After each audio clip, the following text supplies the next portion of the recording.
Kumiko and the Shadowcatchers, Chapter 3. At night, when it gets cold, tiny beads of water turn to ice, making everything glitter like the jewelled belongings of an empress.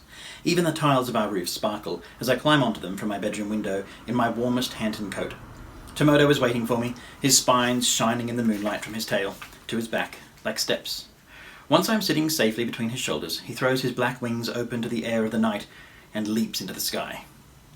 We sail over the houses with roofs like upturned books, beyond the sway of the bright lanterns in town.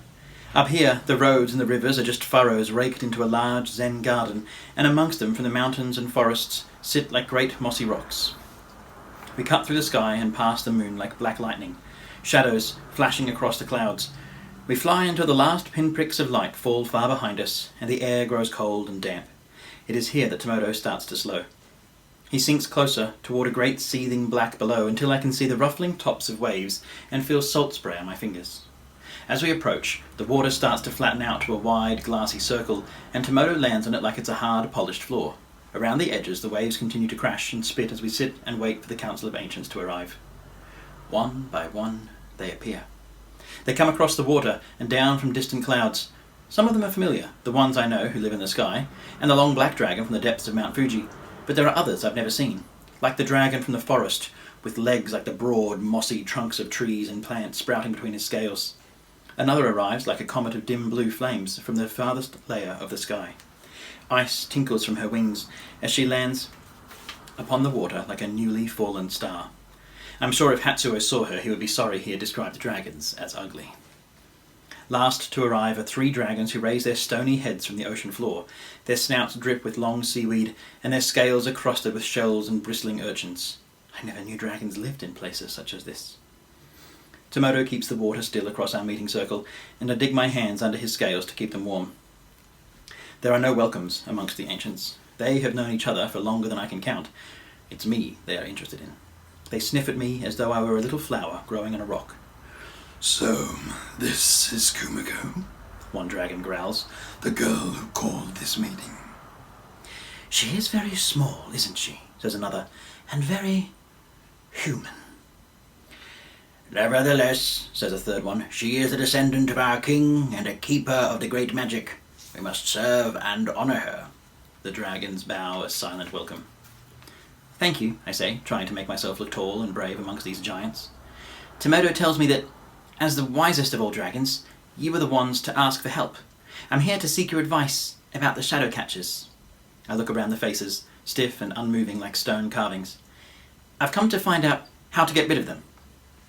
One of the sea dragons snorts a shower of sea foam. Child, he hisses, impossible. The dragon next to him tilts her head gently and says, I'm afraid the time when that was possible has passed. Magical creatures were too slow to act, and by the time they did, the Shadowcatchers could pin the creatures' shadows to the ground and steal their powers. The battles fought long ago only ended up feeding the Shadowcatchers' strength and greed. We're now some of the last free magical spirits to exist. The first sea dragon growls.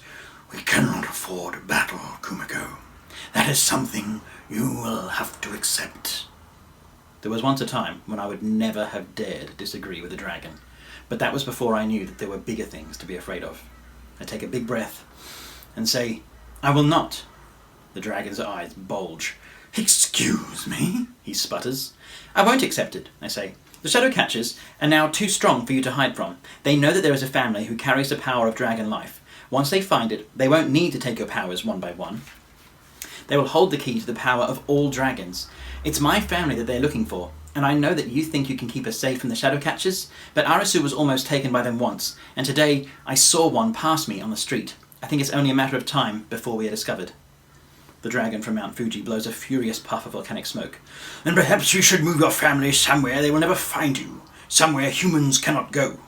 I shake my head with sadness, as deep as this ocean. No, I whisper, because one day they will find us. We can't wait for that to happen. I won't wait. If we can't get rid of the Shadowcatchers, we might as well be locked in their book, because hiding and being afraid means that we are not free. Around me, the wind continues its thunderous melody on the waves, and I wonder if the dragons heard me because they say nothing.